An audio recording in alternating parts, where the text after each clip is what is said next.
What's up, guys? Max here. And this is Kyle here. And welcome to episode 19. This is episode 19 of the KM Fitness Podcast.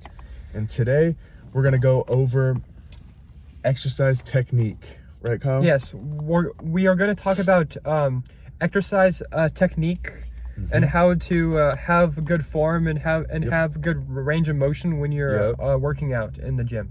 It's very important. There's some very important things. Well, first of all, technique.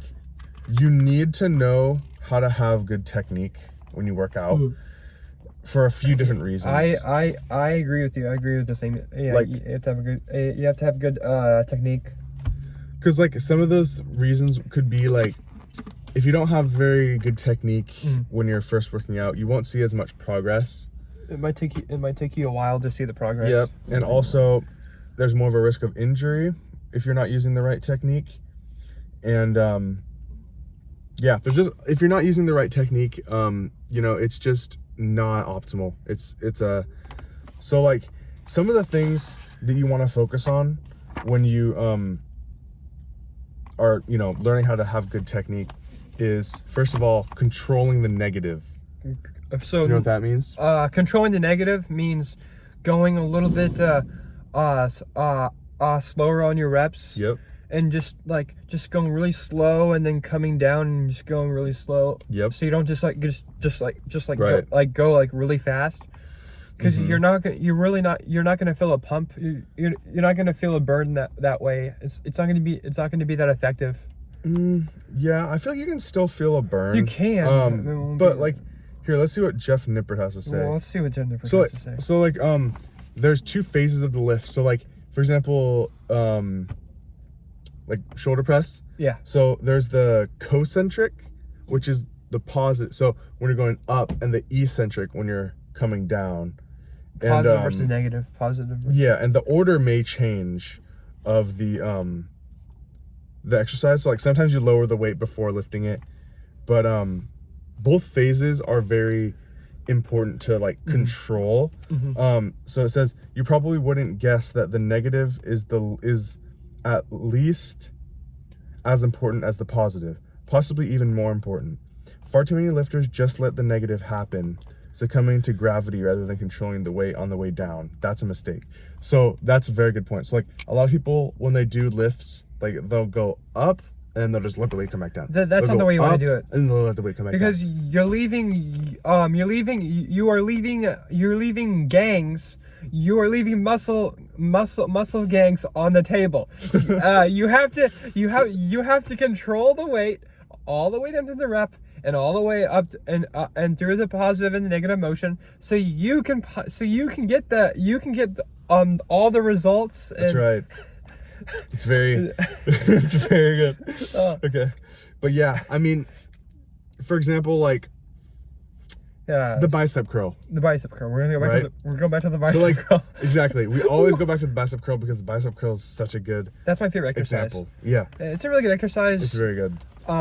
It's really good for your to grow your biceps. It's great. I mean, like when you do them, like going back to the like controlling the negative thing, like a lot of people, so like when you do a bicep curl, you want to have full control at all times. A lot of people will just lift it and then just let it fall back down. But if you do that, like Kyle said, you're leaving a lot of gains on the table. You're leaving a lot of potential on the table for muscle growth. That's right. When you could be packing on more muscle, and you're just losing it on the table. You gotta really focus on slowing down a little bit, and just like go through the motions and like up, down, up, down. Yep, exactly. Okay, so this is pretty interesting, like science-based thing he says here. So some lifters go a step further by recommending a deliberately slow negative. It's an interesting idea, but in a 2024 research review, my co-authors and I didn't find any advantage with really slow repetitions. As long as you control the negative, it doesn't matter whether the reps last 2 seconds, 8 seconds, or anything in between. They all lead to similar muscle growth. So sometimes like what he's talking about here is like slow reps, like going really slow. Really and slow. apparently, according to him, according to Jeff Nippard, Yeah. exercise scientist, he didn't find any advantage in doing that. And it says the same is true with extremely fast, bouncy reps. If the positive and negative combined take less than 2 seconds, your muscles aren't generating tension for long enough. Oh, that's interesting. Okay. So they're not generating enough tension then you're probably not going to get results right Yeah. away. You're not going to get it's going to take you a while to get the results you want. So yeah, that's a little bit about Yeah. controlling the negative. So let's go to the next section. Okay, So this next one Next page. talks about proper range of motion. So do you know what range of motion? Range of motion. So, can you explain more about what range of motion? So basically, it's basically as far as you can go with the rep. Oh, okay. Yeah. so- As far as you can go with it, without it hurting you, without it being like kind of painful or Yeah. like, So basically, to keep Wow. things simple, so here in the book it says, to keep things simple, you can think of your range of motion as how deep you go at the bottom and how far you go at the top. So there's a difference between a full range of motion and the proper range of motion.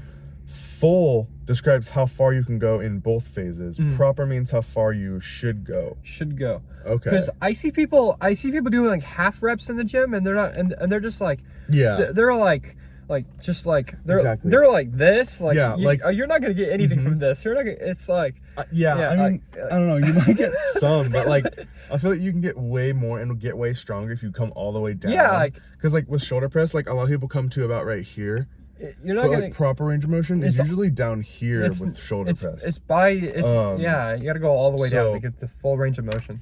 Full range of I mean, also I feel like range of motion, like some people can't even go that low just because they might have shoulder pain. you Yeah, know? but Like a lot of older people don't really go that low, but I feel like that's because they probably have some like shoulder pain just Yeah. from the years of working out. it depends on your body. It depends on what your body limits are. Or Yeah. like if you're able to go that far. So like it says so basically like to summarize that, so full range of motion is like the full range of motion, like it says like the complete amount you Yeah. can go, and then proper range of motion means the proper amount that you should go for the exercise, and it's different for every exercise. Yes. So like for example, it says that's especially true for lower body exercises like squats. The length of your limbs and configuration of your hips will help determine what is and isn't possible. But your fitness level, movement skill, health status, and injury history also play their parts. And then it says it's okay if your range of motion isn't full as someone else's. Isn't as full as someone else's. You don't need to go glutes to calves to get the benefit of a squat. So basically, you don't have to go for squat. Like Yeah. full range of motion would be, ass to grass, like all the way down, like squatting.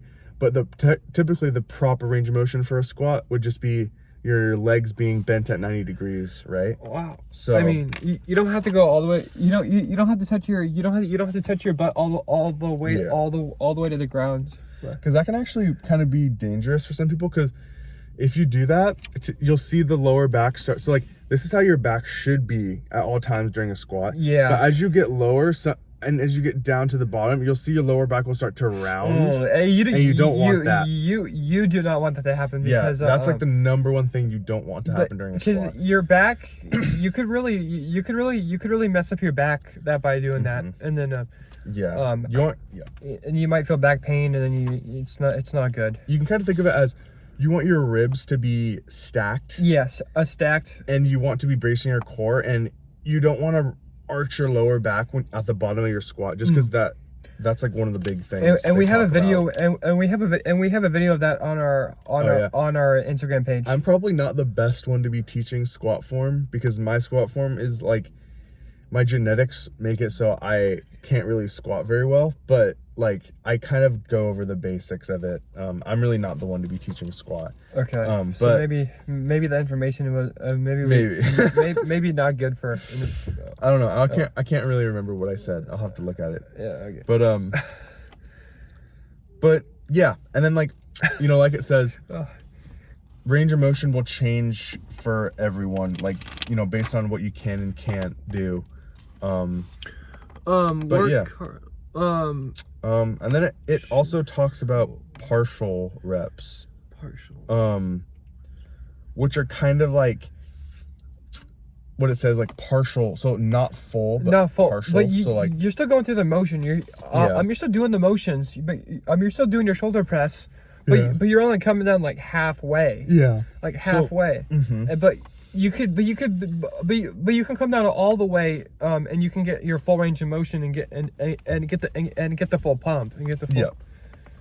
So, like it talks about it in the book. Let's see what Jeff Nippert has to say. Yes. So it says, for decades, experts have told lifters to use a full range of motion for maximum muscle growth, with no exceptions.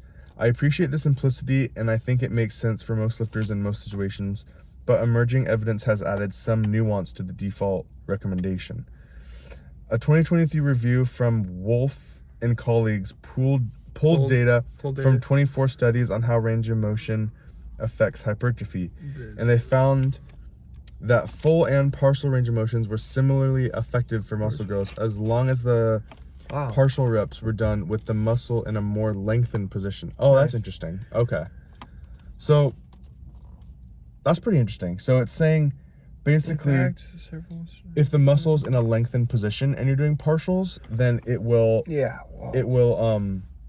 have similar muscle growth to just doing full range of motion. And then, so what is a lengthened partial? Think of the part of an exercise where the muscle is stretched. For example, the quads are stretched in the bottom of a squat. Same with the pecs in the bottom of a bench press when the bar is on your chest. So like when you're down here with the bench, that's when your chest is stretched. Yeah, when like the bar is here, your chest is like really like stretched. Stretched out. Same with the pecs in the bottom.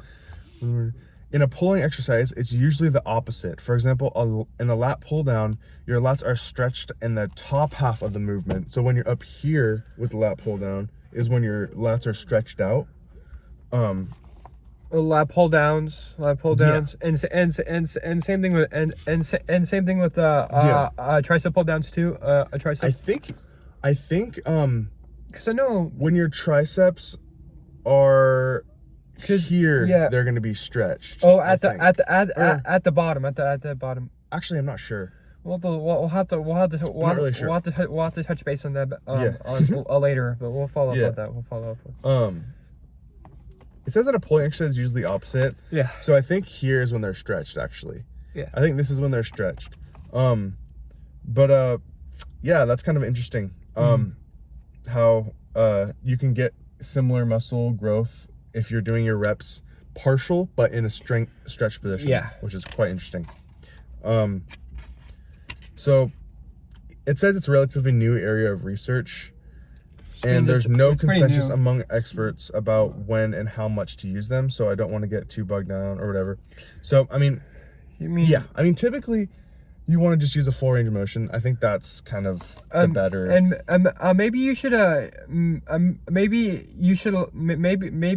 reduce the weight if you can't if you can't go all the way down.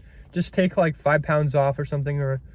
So you're able to go all the way down and get a full range of motion. Yeah. You should do that. So the next section, so we talked about controlling the negative. We talked about we talked about controlling the negative, proper range of motion. And then this part right here talks about momentum.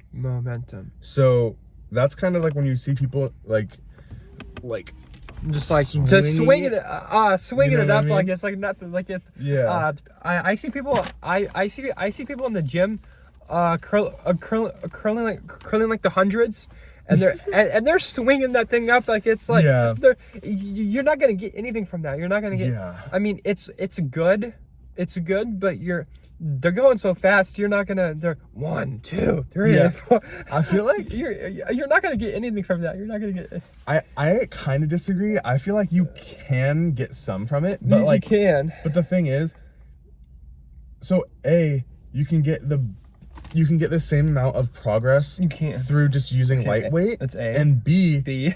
it's more of a risk of injury when you're using the heavyweight than the lightweight.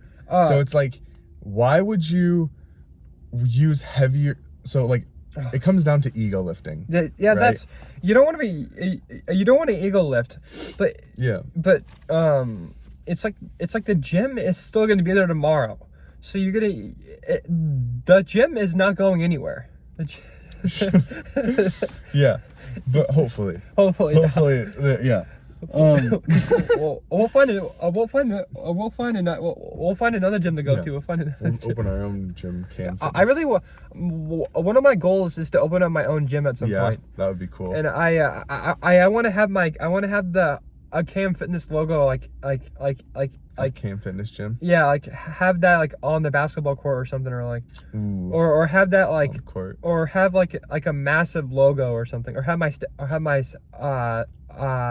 statue like have my statue like in the front, and then like Oh my gosh. like a massive statue. Yeah. Oh my gosh, have a statue of yourself in your own gym. That's crazy. Would that be a little excessive, or That might be a little much. I mean, like a bronze statue or like a gold-plated, like a golden plated gold-plated statue just in the middle of your gym. middle of my gym? Dude, that's crazy. Yeah. But I mean, yeah. If you could own your own gym, what are like some things you would want to like put in it or like have in it, or like? I would probably I want to have a lot of like free weights. Mm-hmm. Free weights. I want to have a lot of like I want to have more pulley machines. More cables. I want cables, and I want to have squat racks. Nice. I want to have like I want to have like a lot of like machines, and I want to have like maybe I might have like a turf field in it. Do like yeah, those are good. and then I'll have like, well, I think I would open up like a smaller gym at the beginning, because it's kind of like, because the cost of running a gym is like, it would be very expensive to own a gym. I feel having I would want to open like a smaller like gym, a garage gym or something, or like open a garage gym. Yeah. But like buy a garage app, or like Yeah. like an old, like you could buy like a warehouse building that's like run down, and you could just like yeah, you could do that. you could do that. You just think that's, and then you go and then you go on a Craigslist or like eBay, and you buy some like used weights at the beginning. Yeah. I mean, that would be nice. That'd be nice. Yeah. To start off, like just using used weights. Yeah. Like on the bench, like having like 4 different brands of plates like on there. It Like, doesn't. It's not matching. It's just like, it doesn't matter what the weights are. Just yeah. you could just get some like, I mean, and then you would have to get some customers. I mean, you have to find some people to come to your gym. Yeah, that's also a tough one too. To come to your. I feel like the hardest part of owning a gym is having like people want to actually join your gym, because like why would they join your gym when they can join like a big gym? Join like a LA Fitness, or like a YMCA or something, or like. You have to like, have a good selling point on why. Or like should. Planet Fitness or something, or like. Yeah. But the Planet Fitness is like it's like $10 for membership. But it's like $10 a month. It's like at Planet Fitness, which is kind of crazy. And then they have that, and then they have that like lunk alarm thing where you go Yeah, they have the lunk alarm. I don't know if they still have. I don't know if they still have that there. I don't know if they still have it. I think I think they do, but it's in my opinion, I think Planet Fitness is for people that don't really go to the gym that much, but they still want to work out like a couple times a week, but they go and they lift. I disagree. Oh, you disagree? Yeah, I think there's some pretty hard lifters at Planet Fitness. There is. I think it's just I'm not gonna judge someone based on what gym they go to. Yeah, I'm not gonna judge it. But like, it might be just because they don't have much money. They can't afford, Yeah. like a gym like a YMCA or a LA Fitness. Yeah. But like, if someone, I think you can still. Yeah, I feel like you can still. I feel like you can still get a good get a good workout at Planet Fitness. Planet Fitness. Yeah.